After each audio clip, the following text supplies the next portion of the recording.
Hello, everybody. Welcome to All Over Bar the Cricket. And we are all over bar the country at the minute. I'm here in Adelaide getting ready for the second of the ODIs. A little bit under the weather, so I apologise if I'm sounding a little male Demi Moore. Blewy's at home and he's looking strong as usual. And the big Doss, after a punishing day in Perth, has dragged himself home before we see him down in Adelaide. Now, coming up, going to talk about that game in Perth. One of the more forgettable one-day games I think any of us have ever covered. Also, Virat Kohli's dismissal, we'll get into that.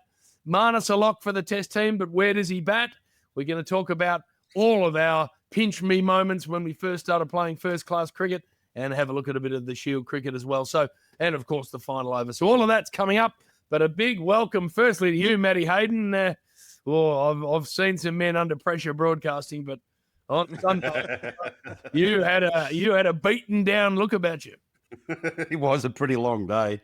One day cricket to be fair, is a very long day on the broadcast suite. It is 100 overs, and if it doesn't go swimmingly like it didn't, rain interruptions, frustratingly so, actually. Yep. I just wonder whether, we were talking about in our potty a couple of weeks ago around, the covered stadiums, the one potentially happening down in Tassie. Well, there is one reason, absolutely bang on, no interruptions in play, and that would have been a much smoother sailboat to be in.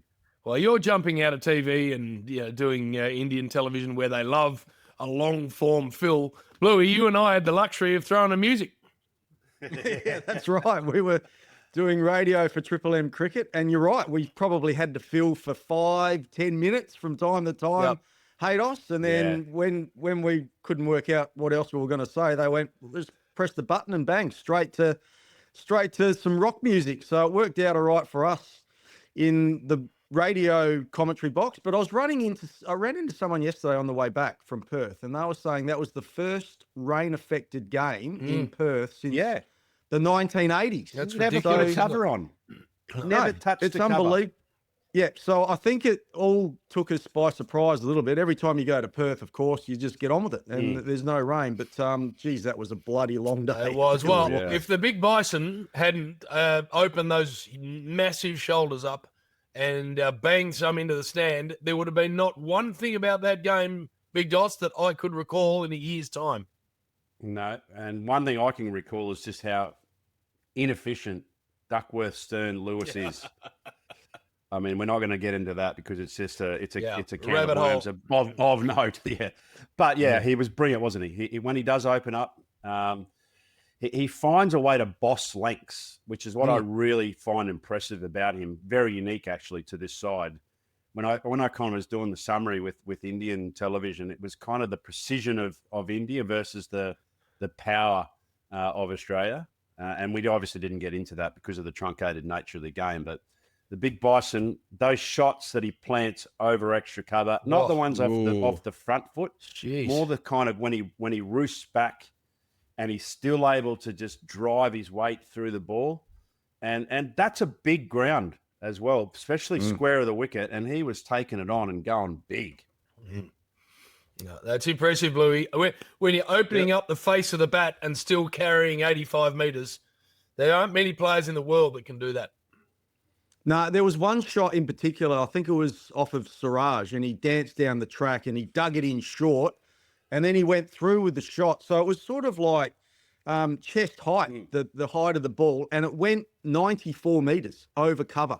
We all know the power. I think Mitch had a great game. I mean, it was a great toss to win too with the weather around. That was a great toss to win because then obviously, with the chase, you can sort of, manage the chase a lot easier in a shortened version of the game. So I expect India to bounce back hard in Adelaide. I really do. We're not going to get the same weather. It'll be a full game against India in that second game. So it sets up for a good series, Haydos, really, because on paper, leading into that first game, India just looked almost unbeatable compared to the Australian side. So with that result, it sets it up beautifully for the next two games. I like an early call. There's going to be no rain interruptions. Oh, that's good. Mate, Blue? I'm looking out the window of this hotel in Adelaide. It is pissing down. It's Armageddon. It's biblical. Yeah, the news was full of it that Adelaide is in for some weather. Talking about weather, Australia statistically have been very underwhelming since 2023. You know, when you look at their win-loss ratio, they've played ODI cricket you're talking about? Yep. ODI cricket, yep. 22 matches, now 23. They've had 10 losses at a win percentage of 55%, as opposed to India, who have played now 26 matches. And you can add a loss to theirs, 6 losses, 20 wins, 80% record. And the big conversation, I guess, from the Indian point of view is this Roko that they've obviously been promoting, you know, for decades now, and that's Rohit Sharma and Virat Kohli, and what their intentions are, not only as the BCCI and a team unit itself, in spite of all this success, because you do have some extraordinary players that aren't here yet. That you'll see a bit more of them, like Jaswell in the T20 games. But, you know, I just found them to be fairly underwhelming, and I'm a little bit surprised Blewy's so confident they're going to bounce back, because I don't see a lot of change, you know, in that top order. They were 3 for 20 odd, and I thought once again, you know, our seasoned bowlers of Stark and Hazelwood, they were just exceptional, and they're going to be on a wicket, which I feel is going to have a bit of juice in it, especially with the overhead conditions there at Adelaide. And I can't think of how Roko is going to get themselves out of being in an absolute dogfight with the trio of Australia. Why doesn't Yashaswi Jaiswal play in ODI cricket? Because how are they going to fit him in with the hitman Sharma? And bear in mind, you got to think, JB, that we're talking about the hitman. He's just as captain been punted, but he's just won the Champions Trophy. His average against Australia was 58 or some crazy number. His horizontal bat game is superb. So too is Kohli. So their records are just, they're second to none. And we didn't even really see KL Rahul, which I couldn't believe. How could they play KL Rahul behind Axar Patel in that situation when they were 3 and 4 down and needed to, you know, some class like KL Rahul that he showed us in his 30 to get the bulk of their runs and back time. And the other thing, just to throw into the equation while I'm being critical of Team India, how are they not playing Kuldeep Yardav? How are they playing and covering? There's a pretty soft selection, I reckon. That they've got Washington Sundar as a batter, wicketkeeper Axar Patel the same, but just to give them batting strength when they need to bowl Australia out. You think about it, from the time that we are knee-high to a grasshopper, the one thing that we do not want to face is leg spin, and Kuldeep Yardav could be their secret formula. Hey, Dos, what about Shreyas Iyer? So he's batting at 4 in this team at the moment. Yep. What's he been like in ODI cricket? Because is there a chance, you know, Jaiswal, you know, slots back into that opening spot, Gill goes to 3, you know, Kohli 4, or the other way round. Kohli could stay 3 and maybe Gill bats at number 4. But look, I think in answer to your question about Team India as well, I think the full 50 overs, that's when their depth comes in for me in that batting lineup. I just can't see them, you know, ever making really under 300 in Australian conditions. So I know it might nip around a little bit in Adelaide, but if they win the toss, they'll bat second on a better pitch. But I expect them to bounce back. I really do. The only thing is, Blue, sorry, JB, just quickly. The only thing is, Blue, ahead of the 2027 World Cup, what I said about Australia's power unit. Now, this year they've already achieved, 388 against Pakistan and Sydney. They're looking for 400. You know, and I think that's the benchmark. You know, when you look at England, they'll be looking for the same sort of thing. You got to. I just feel at the moment India has got this rampant talent and this extraordinary ability to be able to build huge totals with excessive power. And yet they're not in the one-day side. And I feel that could be at their jeopardy come the next World Cup, where inevitably bat is going to really dominate in Indian conditions, and they're going to have to be huge totals and rely on power. Virat Kohli, a wide line dismissal again in Australia. I think something like Blewy, the stats guys at Triple M put it up. It was something like 15 of his last 16 dismissals in Australia have been caught, and most of them between point and the keeper. So is it just a complete stubbornness to say, well, I'm not changing my game? Or, you know, I mean, for such a global superstar to be out the same way so often and again on Sunday amazes me. Yeah, well, I think in Test match cricket, that I think he has been guilty of, you know, not learning from those dismissals. And we spoke about it on radio, like the comparison with Stephen Smith. He went through a similar sort of stage, and you know, because he was so strong with the teams bowling straight to him and targeting his stumps, thinking they were going to get him out LBW, he was just picking them off, and then they started to go wider to him, and he started nicking off a little bit, and he had a pretty hard think about it, and he thought, right, well, I'm just going to let everything go wide of off stump. I don't care if I don't score. And eventually what happened was the opposition got bored and they started getting straighter to him, and away he went again. Whereas Virat Kohli, I think, you know, he hits one through the covers and it looks absolutely perfect. And then the next one he nicks. So it has been a real weakness, especially in Test match cricket. I think you can't blame him. The other day, it was, you know, it's white ball cricket, so you do have to get bat on ball. You've got to keep the scoreboard ticking. But that's been his real glitch. It really has, Haydos. That wider sort of, it's not a out and out half volley. It's that drive on the up. Yeah. And in Australia, it's like a fifth stump line, isn't it? Yeah. Well, Shubman Gill kind of showed the rest of them how to do it, because in his short time, I thought he looked again very solid. And that is that he didn't try and overhit the ball. Like, Virat's high energy, high octane. He's a Ferrari of this team. He's made 400s and averages 60 since the last World Cup. So he's doing all right. The only thing is that in these conditions, it's worth just going, especially when it's overhead conditions and you've got a world-class bowling attack. You can take a bit more time. You know, you don't have to go at 10s and over in the power play in one-day cricket. You can easily go at 5s and 6s, rotating strike.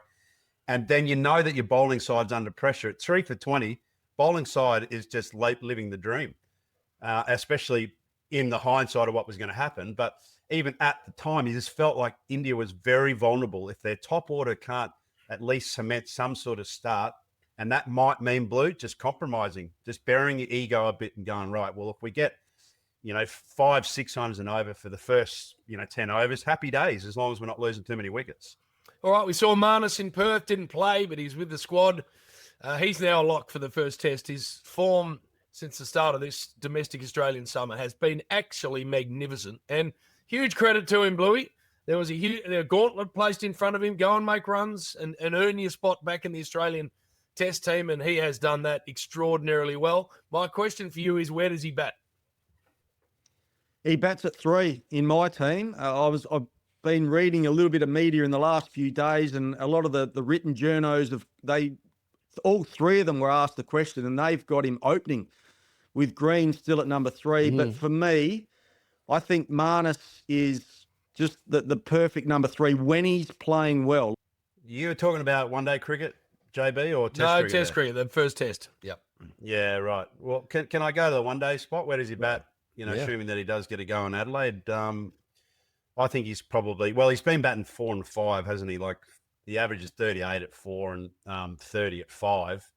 And he can kind of float because he's that good, because he's that player. And this is what Blue was saying, like in 50-over cricket, you need someone to come in that's got skill set. So we've got power everywhere. But the trouble is when you look at our side, one-day side that is, and you think, you know, what if all these power players like Travis Head, Matty Short, don't come off? Then you've got someone like Matty Renshaw, who came in, I thought, and did a really good job the other day in a very tricky situation on debut where they needed, 30 or something to get, and he managed to get 21 of those. You could almost see the switch click, like, for him. And this is the difference between being 21 on debut versus 29 on debut, is that you can start to think about the game rather than think about your position. You've got all that sort of depth of knowledge behind you, so you can work through the innings. And I thought he did a really good job of that. Aggression, bit of innovation as well that we've seen. So that let's not forget about him going back to Test cricket has been a genuine option as well in that opening position. And I agree with Blue with regards to Marnus. I'm really happy that he's now kind of in the press. When you're reading the press, he's sort of saying, well, I haven't really changed much because it hasn't been a technical discussion. It's more of a discussion of what do I need to do right in the moment. So he's peeled it back and he's gone, look, this is the ball, this is where it needs to go, or these are the conditions, or this is the scoreboard, this is reflective of how I need to play. See, all that gamesmanship, that's when you know you're owning the game. When you walk to the middle, Blue and JB, and you're thinking about technique, you may as well just take your pads off because the game just goes so quick. So in the moment, Marnus Labuschagne is back in business. It is so important that our number 3, and in our case now, he has been a banker up until the last few years. Marnus back in form means that Australia have a genuine chance of dominating the Ashes. All right, boys, we had this chat. Well, Blewy, you and I did in Perth. You got rain delay, so you got all this time to talk smack because what the hell else do you do? And I don't know how. It must have been our stats guy or somehow a game that I played in really early on in my time at the Wacker against the West Indies, a one-day game, was brought up. And because Ethan, our stats guy, said, the attack was Patterson, Walsh, Marshall, Ambrose, and or Bishop, whoever it was. And you said to me, and we're obviously lifetime mates, you said, oh, wow, so you played against Malcolm Marshall. Yeah. What was that like? And it brought back the exact memory of what it was like because I'm like 19 or 20, whatever age I was, and I'm a boy being sent to do a man's job, seriously. These are the best bowlers in the world, and I'm just starting out and had no idea what the hell I was doing. But I remember I was batting in the maelstrom of a one-day game and no idea what the hell I was actually trying to achieve. And a bowling change happened without me knowing. So I'm facing the first ball of the next over, and I looked up, and there's Malcolm Marshall with the ball in his hand at the top of his mark. And I vividly remember thinking, shit, that's Malcolm Marshall. It hadn't occurred to me that he was even playing in the game. And I'm like, I'd watched this guy destroy world batting for the previous best part of a decade. Blowing Australia away in 85, blowing England up, Mike getting in. So I'm thinking this is real now. I'm facing this bloke who, it was like a pinch me moment. I couldn't believe, after growing up addicted to cricket like we all were, that now I'm out in the middle of the Wacker and he's about to bowl the ball. He was at the end, by the way. So it was very, very sort of, medium fast at best. But did you boys have that? Did you have that situation where you'd grown up loving and watching the game and suddenly you're going, Jesus, now I'm in it? Blue, I'll shoot first here. Boxing Day Test match. I made my debut in 94 against South Africa. So this is now 2 years later. You're waiting with bated breath to try and get an opportunity. So this is 1996 Boxing Day Test match. We're playing against a great West Indian team who has got a lot of those names you mentioned: Bishop, Walsh, Ambrose. Just they're a brilliant fast bowling trio. Those three, quick, tall, nasty, and just lots of venom. In fact, I'll go as far as to say AB rated Malcolm Marshall his greatest of all time. Yeah, right. My greatest of all time was Curtly Ambrose. So, I'm a young kid at this stage, trying to find his way into Test match cricket. Didn't really feel like I fit, and Boxing Day is daunting. So we stayed at the old Hilton on the Park. I think it's a Pullman now. Yep. Yeah. So, Blue, you go up into your room, and inevitably you got a room that looks gun barrel straight down onto the G. So you open your curtains up, and I was just thinking I was just soiling my trousers. Simple as that. Day before the game, 2 years waiting, to get back into the Test side. Get there, and lo and behold, that dugout is significant because you've got to climb up the old stairs out of the pavilion onto that kind of little landing that we had up the top. Then you got to walk down through the members. They, of course, as Victorians, hate the fact that Matthew Elliott's not there. So they're saying that I'm everything else but good. Walk out. I faced 19 balls, and then Curtly Ambrose decides to just knock me over for fun. But it wasn't that innings. It was the second innings. So Second innings now, I got 5 of those 19 balls. Second innings, I'm just paralyzed with fear. And all night, the night before I had to come out and bat in the third innings, I'm just dreaming of getting nicked off and sent packing and the whole work. So I'm out in the middle, and all I can see is Curtly Ambrose at the top of his mark. And remember, he used to have that zinc, bit like Simo did, had zinc top and bottom. And when he was rumming, his lips were so big, and he was so relaxed. He had this incredible rhythm, as all the West Indians do, but he just dancing, and I could just see as the bobble of his lip just. There's a big wind up. I think, oh, that's a peach of a delivery. So I leave it, and I just hear donk. Didn't even look. Because Curtly never appealed. I never heard Curtly speak, actually, until after I finished play. All you'd hear is the when he got out, didn't even appeal. He's giving up, and he's walked down, and now I've got. It feels like 10K walk off the G through the members. So you let your shouldered arms and shouldered arms sticks stump out of the ground. So my comeback to Test cricket was grand. My Boxing Day Test match was over. 5 runs, bowled without even striking, and that's the nightmare right there. What about you, Blewy?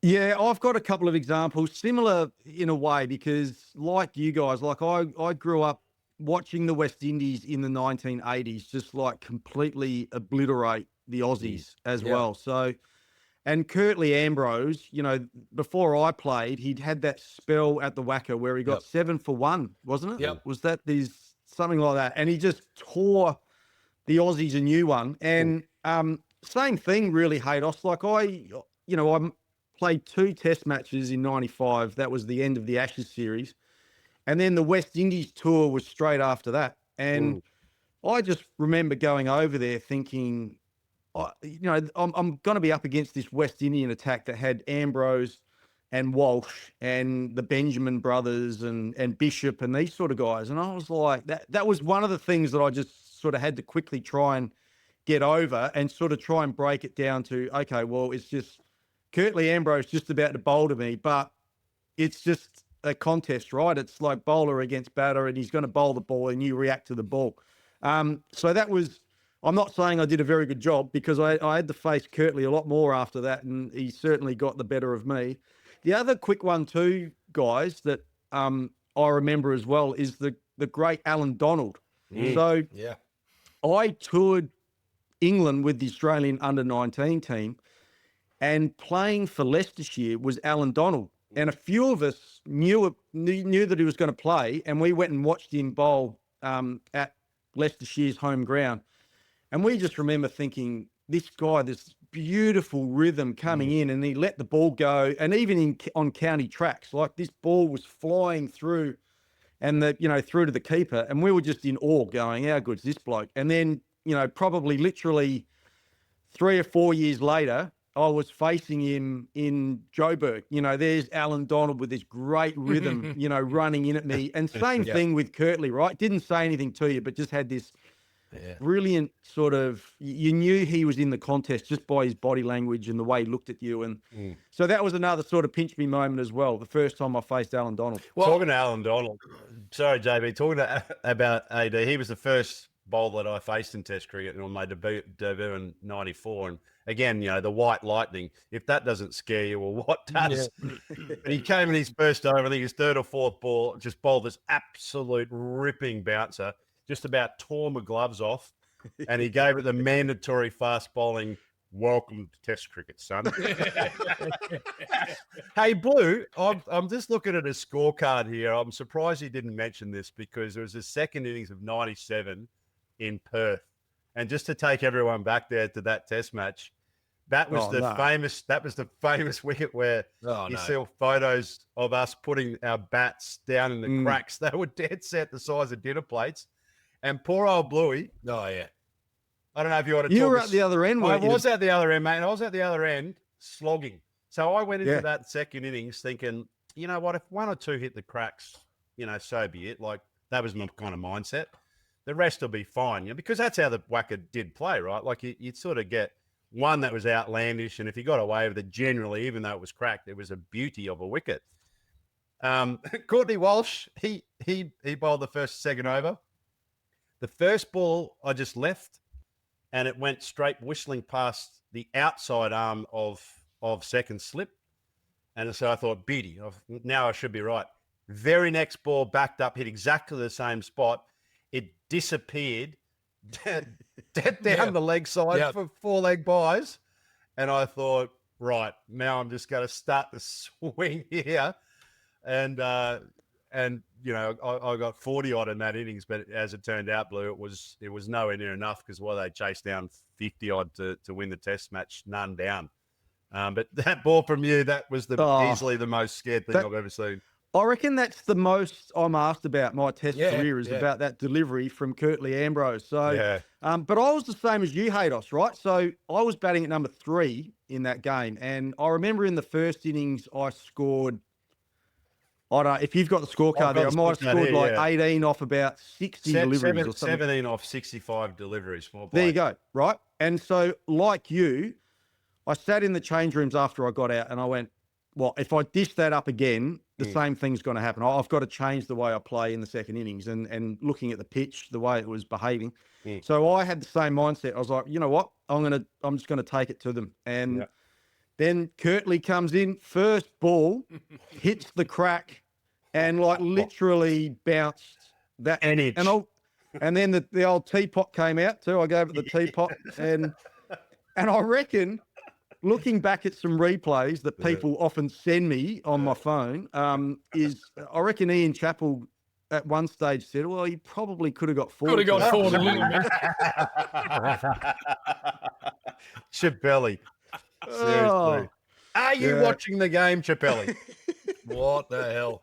No, we've all ripped into you about that one over the years, Blue Boy, but I don't think Donald Bradman would have got better on that. Didn't matter who it was. But I remember talking about this exact subject, hearing an interview with the lead singer of U2, Bono, and he said that growing up, his dad listened all the time to Roy Orbison and Johnny Cash. And he said, then we got, to a stage where U2 were really, global and massive. And then I got into a recording studio with both Roy Orbison and Johnny Cash. And he said it was just surreal. I was just sitting in there looking at these legends of music thinking, how am I here? How has this happened after all of the records Dad put on in our house? I hope everyone listening and watching this show gets that moment in their life. Because when it happens, it just, they're literally, it's a cliche, but the hair stands up on the back of your neck. You're just like, wow. It doesn't have to be a game of cricket, by the way. It can be anything in life. But if that moment happens, you just never forget it. Let's move on to quickly onto the Sheffield Shield. Our boys, Blewy, the reigning champs, off to a flyer. 0-2. Got the rest of the competition right where we want them, I reckon, JB. Well, it was sort of spoken about at the start of the season. It's going to be a little dynasty for the Sackers, maybe win 2, maybe win 3 in a row. Listen, it's a long season. Have some faith. Have some faith, JB. Norton 2. The Sackers have had a few injuries to their fast bowlers. So what really helped them last year, Dos, was, they batted a lot better. But over a period of time, the bowling's been the main strength. And they've had good depth in the squad as well. But it's been really tested at the start of this season. So, the Vicks have started well. They're 2 from 2. Ball's going well. So, and there was some great results. Tassie had a great win. Yeah, what a game that was.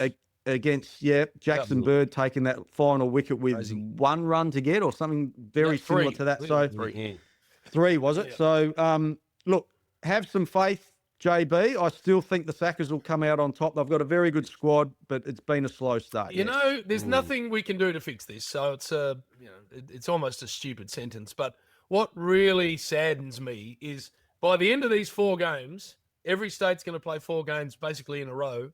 The Shield competition will have developed real momentum and great interest, and everyone sort of watching the results and watching the individual players. We've already talked about Marnus. And then, Big Dos, the comp stops for 2 months. And any momentum's just gone, and everyone goes off and plays BBL, etc. And I know there's nothing we can do about it, but that narrative, that form line of Shield cricket throughout an Australian summer just doesn't exist anymore, and it's a shame. Yeah, it is. I suppose you have to look at the silver lining, though, and that is that the Big Bash League comes along and entertains us through the summer in a format of the game that allows just a lot more accessibility to just non-traditional cricket lovers, people that you're trying to bring on. So, look, we can't invent a time machine, can we? We'd love to be able to do that, and we'd love the integrity of the Sheffield Shield to remain, because we know how important it is to Australian cricket. Yeah. Even the 2 games so far, to see the names like Weatherall, for example, from Tassie, Jordan Silk, coming up through the ranks. It's just such a big part of the challenge ahead of the first Test match. These are premium runs. We've kind of set the gauntlet out. They've gone, right, we've got 4 games. Who wants it? Who wants to respond to it? And it's brilliant to see that these names who have responded, including probably the most important, as we've already discussed, who's got 337 runs at 112 average, and that's Marnus Labuschagne. Well, as we finish runs, and that's it. This pointless conversation, Blewy, because none of us are going to be able to ever change it. My other issue with it is you need to bring a batsman or a bowler into Boxing Day Test or the Sydney Test. They haven't played a 4-day game for 2.5 months. Yeah, there's no form at all for someone to come in and bat, like Dos was saying before, in a massive Boxing Day Test. They haven't faced a red ball for 6-7 weeks. All right, let's get to the final over, because I love this, and there's lots of stuff we can get through, but one especially I'm looking forward to placing on one of you two, but that's coming up later. Konstas, 1-day game, bowled ramping. Watching him at the start of this summer is getting more and more fascinating. Does he stay with what he's done, or does he have to think about adjusting this emerging game? Because we've got to remember, he is just a baby. Blewy? Yeah, I mean, it was a 1-day game. I saw the dismissal. He got a bit of a send off as well. I think the bowler looked pretty happy with the dismissal, as you would. I think he got 20 off 16 deliveries, and so I couldn't tell what the field was either, whether there was like a fine leg back there or not. I also saw a reverse ramp off Scott Boland in the Shield game that went for 6 too before he got out. So. Look, he is bloody good at it, we have to say. I mean, he did get out clean bowled in that 1-day game, but, clearly he plays it as good as most people, or if not better. So I think if the right time is there, then he's still got to be able to use it. But we all want to see Sam making some runs. And at the moment, I think his highest score for the summer might be 40. I reckon he might have got 40 in the second innings of one of the Shield games. So... mate, my kids love it. The Sam Konstas ramp, after last year's Test debut, that's all my kids wanted to do, and I'm sure they're not the only ones. All right, He's setting new metrics. He's just setting new metrics because, for me, it's not about the old school aggregate average. It's about impact. I never probably thought I'd say that when it comes to the long format of the game, but if you're prepared to have a player that's going to have impact in your team, that's not necessarily going to reward your squad with consistency, then Sam, knock your lights out. I just feel, though, that Sam would demand more of himself than that. I think he's a better player than that. And I think he himself would say, I need to master the balance between my attacking game and my defensive game. Got to feel that runs are coming for him. We look forward to that happening too. All right, Matty Hayden, the pitch in Perth for the Test match needs to be harder and faster than what we just saw. Yes, no? Yeah, yes. It was a bit of a Blamongi wicket. Early season, let's not forget, there was some rain around as well for him. But yes, I would like to see full velocity wicket at the Wacker. Otherwise, in the context of the tournament, come over to the Gabba, as it's traditionally there. You want your hardest surface for your touring team to play first, to try and get momentum back in the favour. If it's a feather bed like we just saw there, little nibble and sideways movement, I just don't think that's going to be good for our team. Blewy? Yeah, well, they've got that interesting balance over there in the West, haven't they, Haydos, with the type of soil, which makes it so quick and bouncy, is that if they get some hot weather during the test match, it just cracks up. You can almost see the cracks opening up in front of you. So, you know, it does depend a little bit on the long-range forecast, I think. That comes into it, no doubt about it. But it's a risk worth taking for me. Like a first-day pitch is at it's not at the Wacker, it's at Optus Stadium, has got to be bloody hard and fast. And, I mean, that's my ultimate viewing is test match cricket on a hard, fast, bouncy pitch. So I absolutely love the ball flying through to the keeper. So let's hope we get a nice, fast one. All right. Not sure the Aussie team has enough support staff. Blewy and I were on the team plane from Perth to Adelaide, and they took up, Dos, every single seat. Well, you are talking to someone that has been on the teat of Cricket Australia and Greg Blewett. They're living the dream. Yeah, I think I probably had enough to say on this. I feel that as long as it doesn't compromise how you build comradeship and support for each other, you know, I feel that you can probably in these now world-class setups, you can get a bit too reliant on back of staff, which they are not going to be there when the knife comes down or the guillotine comes down when it comes to your own position. So you've got to build resilience within the group. So that's a tricky balance. I know everyone likes to sort of do their own thing now, prepare their own way. And look, I was probably different in my career as well. I knew what I wanted in my preparation, but it didn't stop us as a group coming together for a bit more time and helping each other out. And I think that's a really important part of team culture, doing those extra things. So all for it, but be careful at the same time because you want to make sure that you're in the moment with your mates.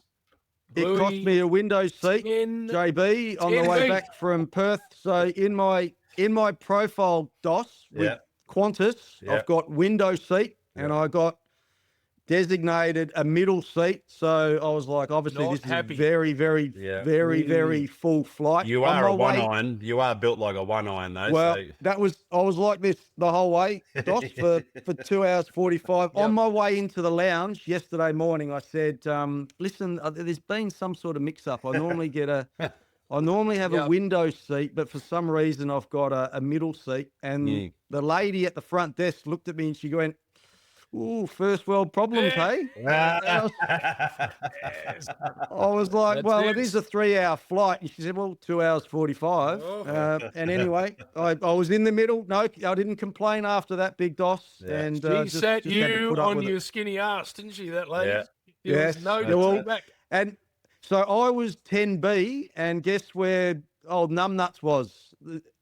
The old guy with hosting this podcast. Yes. 2A. Yeah. No, I mean, so whenever you have to go too far right, it's always a bad trip. All right, final question of the final over is being aimed at you, Blewy. All right? And it's not aimed at you, it's just directed at you. So yes, okay. The question is, yes, can a man of integrity, a man of honour, an Australian man, put an invoice in to a radio station for a day's work where he has done 1 half-hour stint? Shit, no. What a performance that was, Haydos, the very, very first game of the summer, and a big signing for Triple M because he's everywhere, Big DOS. They would have been, and they would be paying him an absolute fortune because I know what he's like, and he's the main headline act without Tubby Taylor there, who's only Eastern States Tubby, will refuse to come to Perth. But Big DOS is our big headline man, does the opening stint remarkably well too with Brad Haddon.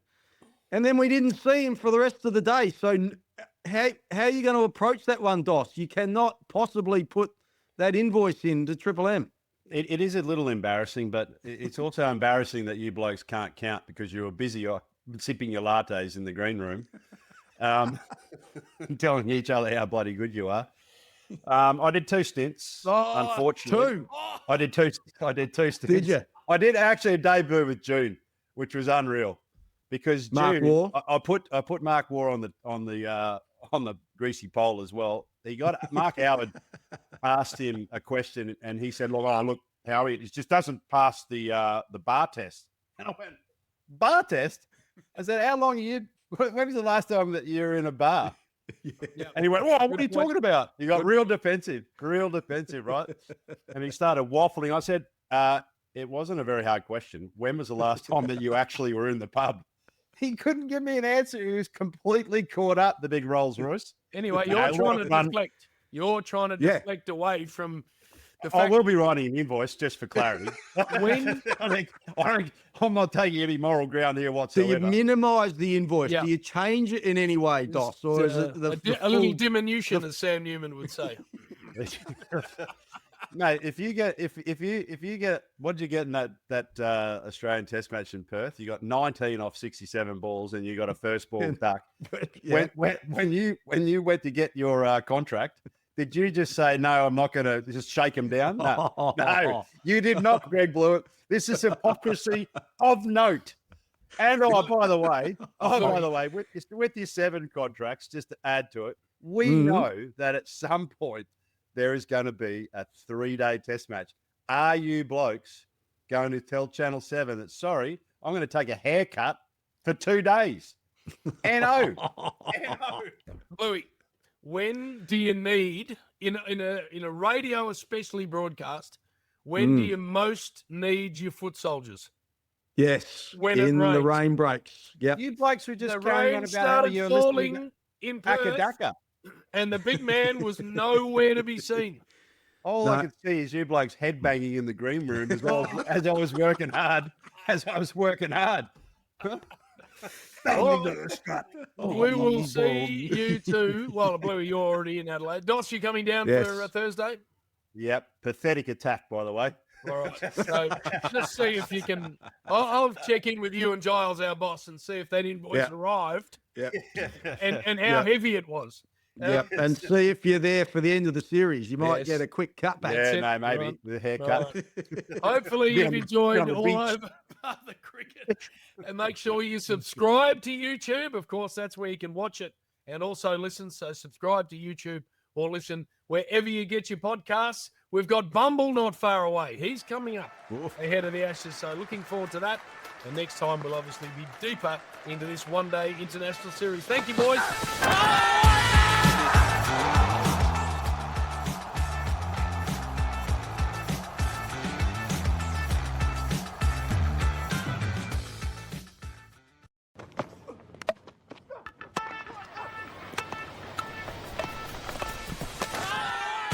Gone for it. It'll be 2. That'll be the 100 for sure.